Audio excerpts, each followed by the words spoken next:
ठीक आहे, आजचा टॉपिक आपण सुरू करतोय, त्याचं नाव आहे अलंकार.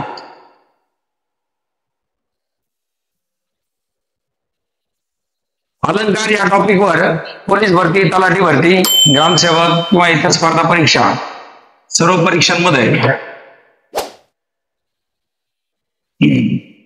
प्रश्न विचारलेले असतात. त्याबद्दल आपण बघितलेलं आहे. तर आपल्याला आज नवीन टॉपिक सुरू करायचा आहे, अलंकार. अलंकार म्हणजे काय? पहिली गोष्ट, आपण अलंकार या शब्दाची व्याख्या स्पष्ट करणार आहोत. तर काय व्याख्या असते अलंकाराची? काय अलंकार म्हणजे काय? सर्वसाधारणपणे अलंकार म्हणजे काय? सरळ सरळ साध्या आणि सरळ भाषेमध्ये अलंकार म्हणजे काय? दागिना. पहिली गोष्ट काय सांगू आपण? दागिना. त्यानंतर काय सांगते ना अलंकार म्हणजे? अजून एखादा पर्यायी शब्द. फक्त अलंकार या शब्दाचा अर्थ काय असेल? अलंकार या शब्दाचा अर्थ काय? काय असतो अलंकार? आपल्याला अलंकाराबद्दल बोलायचं आहे. दागिना, त्यानंतर दुसरं नाव आहे आभूषण. आभूषणे किंवा आभूषण सुद्धा म्हणतात. ठीक आहे, दागिने किंवा आभूषण. मग मला सांगा, दागिने किंवा आभूषण किंवा अजून एक नाव आहे अलंकाराला, साज शृंगार. साज शृंगार, तीन नाव आहेत. अलंकार या शब्दाचा अर्थ काय होतो? फक्त आणि फक्त शब्दाचा अर्थ समजून घ्या. शब्दाचा अर्थ म्हणजे अलंकार या शब्दाचा अर्थ काय होतो? पहिली गोष्ट काय असतो? दागिने, त्यानंतर असतात आभूषणे आणि त्यानंतर साज शृंगार. असे तीन जरी शब्द आहेत. मग आता या तीनही शब्दांचा वापर आपण किंवा या तीनही गोष्टीचा वापर कशासाठी केला जातो? वापर कशासाठी होतो त्यांचा? त्यांचा उपयोग कशासाठी होतो? बरं, दागिन्यांचा उपयोग कशासाठी होतो? कशासाठी वापरतात दागिने? सुंदर दिसण्यासाठी. ठीक आहे. आभूषणे, आता दागिने आणि आभूषणामधला फरक सांगा. काय सांगता येईल? दागिने आणि आभूषणामधला फरक. दागिने म्हणजे काय? जे काही गळ्यात वगैरे घालतो आपण, ती सर्व काही हातात गळ्यात जे असतात, तर पूर्ण शरीरभर जे असतं ते काय असतं? आभूषण असतं. मग आभूषण मध्ये काय येतो? टोप येतो, जरीचा टोप येतो. त्यानंतर इथे बघायचे जुने कॅरेक्टर मध्ये आपण बघितले, त्यावेळेस आपण रामानंद सागर सिरियल वगैरे बघतो, त्याच्यामध्ये असतं बघा, जरीचा टोप असतो, इथे असतात, इथं मनगाठ्या असतात वगैरे, अंगठ्या वगैरे सर्व जे काय असतात, ही सर्व काय असतात? आभूषणे असतात. आता साज शृंगारचा अर्थ मराठीत काय होतं? इंग्रजीमध्ये काय? मेकअप. थोडक्यात साज शृंगारचा अर्थ पण काय होतो? मेकअप. मग मेकअपचा वापर कशासाठी केला जातो? सुंदर दिसण्यासाठी, गड्डे बसवण्यासाठी, सुंदर दिसण्यासाठी, म्हणजे रोड प्लेन करण्यासाठी ज्याचा वापर केला जातो ते काय असतं? मेकअप. आणि अजून एक शब्द आला बघा नवीन मेकअपचा. नाही, वालपुटी तर करतात, काय हरकत नाही. पण मेकअपचा अजून एक शब्द आलेला आहे, मेकओव्हर. मेकओव्हर काय असतो? म्हणजे मेकअप ओव्हर झाला असं. मेकओव्हर आणि मेकअप काय फरक आहे दोन्हीतला? मेकअप म्हणजे काय? एकतर. आणि मेकओव्हर म्हणजे घरावर. That is makeover. म्हणजे थोडक्यात इथे काय? मेकअप म्हणजे काय? एखादी गोष्ट कुरूप आहे, कुरूप दिसणार, एखादा माणूस सारखा एखादा कुरूप दिसणार माणूस आहे, आणि त्याला आपण काय करू शकतो? मेकअप करून काय करू शकतो? सुंदर करू शकतो. बरोबर आहे की नाही? आणि मेकओव्हर म्हणजे काय? ऑलरेडी त्याने मेकअप केला आहे, पण तरी सुद्धा चांगला दिसत नाही, मग त्याला काय केलं जातं? मेकओव्हर केलं. मग थोडक्यात सांगायचं काय?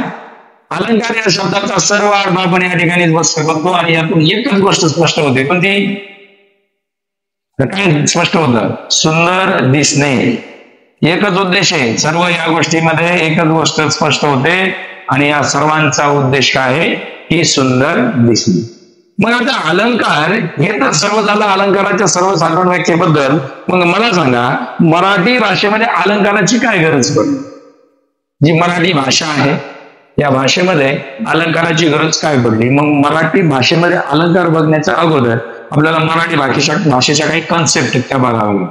आता मराठी भाषेमध्ये काय एक कन्सेप्ट असते, वर्ण. वर्णाची व्याख्या स्पष्ट करताना काय म्हणतो आपण, मुखावाटे बाहेर निघणारा जो मूळ ध्वनी असतो, मूळ ध्वनी म्हणजे जो मूळचा आपला आवाज आहे, त्या आवाजाला काय म्हटलं जातं, वर्ण म्हटलं जातात. आणि एकूण वर्णांची संख्या आपण किती सांगितली, 52. वर्ण संख्या किती आहे, 52. नवीन प्लस किती झाले, पूर्वी किती होते, 48. नंतर कोण दोन ऍड झाले, आणि आणि नंतर दोन कोणते ऍड झाले, संयुक्त व्यंजने. ठीक आहे. त्याच्यानंतर हे जे काही वर्ण 52 आहे, 48, त्यानंतर दोन काय, आणि आणि दोन काय आली, च आणि ङ. हे जे वर्ण तयार झाले, मग अ आणि अ यांचा समावेश कुठे झाला, अ आणि अ चा समावेश स्वरांमध्ये. आणि कोणी केला समावेश, तो कोण, अरविंद मंगरुळकर. अरविंद मंगरुळकर या व्यक्तीने अ आणि अ या दोन वर्णांचा समावेश केला. त्यानंतर दोन परत काय होती, संयुक्त, काय म्हणतात त्याला, संयुक्त व्यंजन. संयुक्त व्यंजन. मग संयुक्त व्यंजन कोणती कोणती आपल्याकडे, क्ष आणि ज्ञ.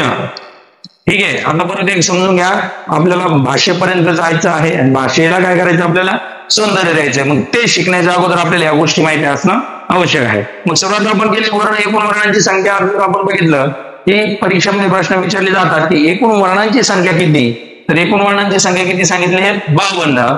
पूर्वी किती सांगितली जात होती, 48. त्यानंतर दोन कोण समावेश झाले, आणि परत दोन समावेश झाले, क्ष आणि ज्ञ. या आणि अचा समावेश कोणी केला, अरविंद मंगरुळकर. क्ष आणि ज्ञाचा समावेश कोणी केला, कोण, महादेव पांडुरंग सबनीस. मग आता हे जे क्ष आणि ज्ञ असतात, यांची जर आपण जर फोड केली, क्ष कसा तयार झाला, कसा, क स य आणि प्लस काय, अ. क श य. मग शॉर्टकट मध्ये काय, कस आहे. त्यानंतर ज्ञ कसा तयार झाला, द न य आणि प्लस काय, अ. मग थोडक्यात काय, कसं आहे, धन आहे. शॉर्टकट काय लक्षात ठेवणार आपण, कसं आहे, धन आहे. मग कसं आहे, धन आहे यांचा समावेश कोणी केला, महादेव पांडुरंग सबनीस. या व्यक्तीने या मराठी व्याकरणामध्ये या संयुक्त व्यंजनांचा समावेश केलेला आहे. ठीक आहे. मग आता वर्णाची व्याख्या स्पष्ट करताना आपण या ठिकाणी काही गोष्टी स्पष्ट केल्या. एकूण वर्णांची संख्या सांगितली 48, 52. पूर्वी किती होते, 48, नंतर 2 2 अशी एकूण संख्या किती झाली, 52. मग ही वर्ण तयार झाल्यानंतर पुढे म्हणतात, या वर्णांचीच काय म्हणतात, अक्षरे म्हणतात. मग अक्षरांची व्याख्या काय, वर्णांपासून पडली काय, अक्षरे. मग अक्षरांची व्याख्या काय, अक्षर आवाजाच्या किंवा ध्वनीच्या प्रत्येक खुणेला काय म्हटलं जातं, अक्षर. मग वर्ण काय म्हणतो, आवाज, मुखावाटे बाहेर पडणारा मूळ ध्वनी. मग वर्ण म्हणजेच काय, थोडक्यात काय सांगितलंय नाही, मूळ ध्वनी म्हणजे जो मूळचा आवाज आहे आपला, जो कोणताही वेगवेगळे आवाज असतात, पशु पक्ष्यांचे आवाज असतील किंवा आपली जी फक्त आवाज म्हणजे फक्त काय, ध्वनी, त्यालाच काय म्हटलं जातं, वर्ण म्हटले जातात. मग अक्षर काय म्हणतात की आवाजाची काय, ही खूण आहे, आवाजाची किंवा ध्वनीची खूण. म्हणजे थोडक्यात काय लक्षात घेण्याची गोष्ट आहे, फक्त आणि फक्त जर तोंडातून उच्चार झाला, उच्चार प्रोनाउन्सिएशन झालं, तर ते काय म्हणतं, वर्ण असतो. म्हणजे तो काय असतो, आवाज असतो. आणि त्या आवाजाची एक खूण जर तयार केली असेल, त्याला काय म्हटलं गेलेलं आहे, अक्षर. मग आता इथे जर लक्षात घेण्यासारखी गोष्ट आहे, मी इथं लिहिलं क, असा इथं क लिहिलेला आहे, बरोबर. मग या क बघितल्यानंतर तुम्ही जो उच्चार केला काय, क, मग हा क फक्त उच्चार झाला, तो कुठे लिहिला गेला नाही. फक्त उच्चार झाला म्हणजे हे काय झालं, वर्ण झालं. फक्त उच्चार होणे म्हणजे काय, वर्ण.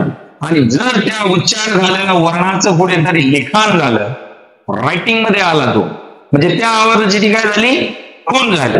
म्हणजे क हा आवाज आहे आणि ह्या आवाजाची खूण काय आहे, अशी आहे. समजतंय. आता जर आपण जर असं म्हटलं, हे असं एक चिन्ह केलं, बरोबर, आपण या चिन्हाकडे बघितलं, माहितीच नाही आपल्याला हे काय माहिती, काही नाही माहिती, बरोबर. परंतु या चिन्हांना काय म्हणतात हे जर आपल्याला माहिती असेल तर याला काय म्हणतो आपण, हॅशटॅग. मग हॅशटॅग जे आहे आपण याचा फक्त उच्चार केला तर ते काय बनलं, वर्ण. आणि जर त्याचं लिखाण झालं ते काय बनलं, अक्षर. म्हणजे जी वर्ण असतात ती काय असतात, आवाज असतात, आणि त्या आवाजाची खूण म्हणजेच काय, अक्षर. समजतो ध्वनीतला फरक. म्हणजे उच्चार म्हणजे काय, वर्ण, आणि लिखाण म्हणजे काय, अक्षर. म्हणजे उच्चार म्हणजेच काय, आवाज असतो, आणि त्या आवाजाची एखादी एक विशिष्ट आणि ठराविक जी खूण असते, सिम्बॉल असतो, तो सिम्बॉल म्हणजेच काय, अक्षर. म्हणजे या बाबत आपण त्या बाबतीत असं बोलू असंही नाहीये. आपण इथे ए सुद्धा घेऊ शकतो, बी सुद्धा घेऊ शकतो, आणि सी पण घेऊ शकतो. म्हणजे थोडक्यात आपण असं ठरवलेलं आहे की अशा जर एखादं चिन्ह तयार झालं, या चिन्हाला काय म्हणावं, ए म्हणावं. लक्षात येतंय. म्हणजे आपल्याला ज्या ठिकाणी असं चिन्ह ज्या ठिकाणी दिसेल किंवा अशी खूण ज्या ठिकाणी दिसेल तर आपल्या तोंडातून आपसुकच आवाज निघतो, काय, ए. समजतंय. त्यानंतर असं बी हे असं चिन्ह जर दिसलं तर आपल्या तोंडातून काय आवाज निघतो, बी. म्हणजे थोडक्यात एकच गोष्ट आहे, सोपी आणि सरळ आहे. फक्त आवाजाचं उच्चारण झालं म्हणजे काय, वर्ण झाला, आणि त्या आवाजाचं जर कुठेतरी एखादी खूण किंवा लिखाण झालं असेल त्याला म्हणायचं अक्षर. आता बघा, वर्ण होता. आपण आता अलंकार बघत होतो. अलंकार बघण्याच्या अगोदर आपण सौंदर्य वाढवण्यासाठी जे काही आपण दागिना बघितला होता तो दागिन्याबद्दल आपण चर्चा करतोय. मग तो दागिना समजून घेण्यासाठी आपण सुरुवात केली वर्णांपासून, आणि वर्णांनंतर बघितले आपण अक्षरे. अक्षरे बघत असताना आता अगोदर वर्ण झाली, नंतर काय झाली, अक्षरे. मग या अक्षरांपासून आपल्याला काय तयार करायची, आता शब्द तयार करायची. मग आता शब्दाची व्याख्या काय असते, ठराविक क्रमाने येणाऱ्या अक्षराच्या समूह. काय व्याख्या स्पष्ट म्हणते त्याची, ठराविक क्रमाने येणाऱ्या अक्षरांच्या समूह. जर काही अर्थ प्राप्त झाला असेल तर त्याला काय म्हणावं, शब्द. आता इथं आपण अक्षर बघितलं, अगोदर आवाज बघितला, कोणत्याही प्रकारचा कोणताही आवाज आपण एकत्र केला, त्या आवाजाला आपण काय केलं, एखाद्या विशिष्ट कोण्यामध्ये कटिबद्ध केलं, बरोबर. अगोदर होता आवाज, आवाजाचा समावेश कशात केला आपण, एक विशिष्ट खुणेमध्ये केला, बरोबर. खूण आपल्याकडे आलेली आहे. मग आता जी अक्षर, मग जी खूण आहे तिलाच आपण काय म्हटलं गेलंय, अक्षर म्हणतो. मग या अक्षरांना आपल्याला काय करायचं, आता एकत्र करायचं आहे, बरोबर. आता मराठी भाषेची एकूण अक्षर किती आहेत मग आपल्याकडे, 52. वर्ण किती म्हटलं तेच म्हणणार तुम्ही, आणि अक्षर म्हटलं तर किती, 52. मग आता या 52 अक्षरांपासून आपल्याला काय बनवायची, शब्द. परंतु शब्दाची व्याख्या स्पष्ट करताना आपण एक गोष्ट त्याच्यामध्ये कटाक्षाने बघितली, तर काय, शब्द तर आली पाहिजे, परंतु त्या शब्दांपासून काय झालं पाहिजे, एक अर्थपूर्ण, एक काहीतरी अर्थ प्रकट झाला पाहिजे. आता आपल्याकडे इथे अक्षर आहेत, म, क, ल. आता ही म, क, ल हे काय आपल्याकडे आता फक्त अक्षर आहे.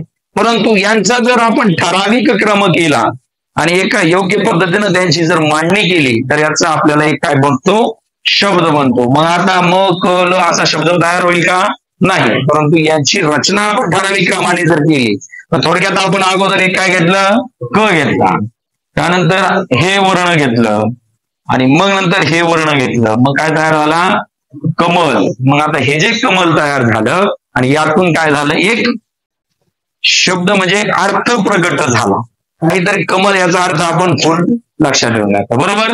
मग थोडक्यात काय, अक्षरांच्या ठराविक क्रमाने येणाऱ्या अक्षरांच्या समूहाला जर काही अर्थ प्राप्त झाला असेल तर त्या अर्थालाच काय म्हटलं जातं, शब्द, बरोबर. सुरुवातीला बघितलं आपण वर्ण, वर्णांपासून काय बनली, अक्षरे, अक्षरांपासून काय बनली, शब्द.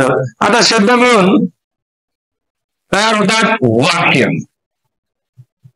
शब्दां मिळून काय तयार होतात, वाक्य.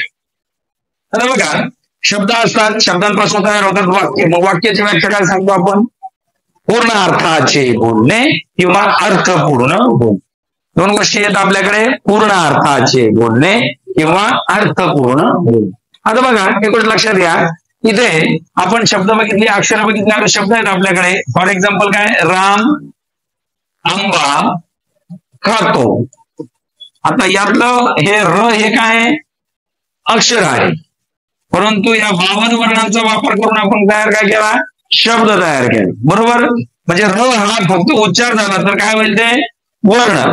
उच्चार होईल फक्त म्हणजे काय वर्ण, त्याचं लिखाण झालं म्हणून तो काय झाला अक्षर, आणि या अक्षरांचा विक्रम जोडला म्हणून हा काय झाला शब्द. तीन गोष्टी समजल्या, वर्ण अक्षर शब्द. आता आपल्याला काय बघायचं वाक्य. मग आता अशी जी शब्द आहेत अशी शब्दांची रचना आपण केली आणि त्यातून काय केलं एक अर्थपूर्ण वाक्य तयार केलं. मग काय राम आंबा खातो याचा एक स्पष्ट अर्थ व्यक्त होतो, आणि असा अर्थ व्यक्त झाल्यामुळे वाक्याची व्याख्या आपल्याला या ठिकाणी क्लिअर करता येते की अर्थपूर्ण किंवा पूर्ण अर्थाचे बोलणे किंवा अर्थपूर्ण बोलणे, त्यालाच काय म्हणतो आपण वाक्य. आता हे सर्व झाल्यानंतर या वाक्यांमध्ये परत दोन प्रकार पडतात, एक असतो गद्य आणि दुसरा असतो पद्य. वाक्यांमध्ये दोन प्रकार पडतात परत, गद्य आणि पद्य. आता गद्य म्हणजे काय सरळ सरळ बोलणे, गद्याचा अर्थ काय होतो सरळ सरळ बोलणे, आणि पद्य म्हणजेच काय ताला सुरात बोलणे. दोन गोष्टी समजून घ्या. ताला सुरात बोलणे, पहिली कन्सेप्ट काय आहे गद्य सरळ सरळ बोलणे, आणि पद्य काय म्हणते ताला सुरात बोलणे. मग आता गद्य काय म्हणणार, एखादं सरळ सरळ वाक्य असेल तर, एखादं वाक्य जर बोलायचं असेल गद्याचं की सरळ बोलायचं आहे अगदी सरळ सरळ. थोडक्यात काय पावले चालले पंढरीची वाट, पावले चालले पंढरपूरची वाट किंवा पंढरीची वाट, बरोबर. आणि हे जर ताला सुरात म्हणायचं असेल तर काय पावले चालती पंढरीची वाट. अलग लक्षात. म्हणजे थोडक्यात काय इथे सरळ सरळ बोलणे म्हणजेच काय गद्य, आणि ताला सुरात बोलणे म्हणजेच काय पद्य. या दोन गोष्टी समजल्या, बरोबर. आता आपल्याला मूळ कन्सेप्ट वर पोहोचायचं आहे. आता मूळ कन्सेप्ट सुरू करण्याच्या अगोदर आपण काही गोष्टी क्लिअर केल्या. पहिली तर गोष्ट काय क्लिअर केली, वर्ण. वर्णांपासून काय बनवलीत आपण अक्षरे, अक्षरांपासून काय बनलीत शब्द, आणि शब्दांपासून काय बनलं वाक्य बनले. आता वाक्यामध्ये पण बघितलं गद्य आणि पद्य. आता बघायचंय आपल्याला की आपला जो मूळ जो शब्द होता आपण काय बघत होतो अलंकार.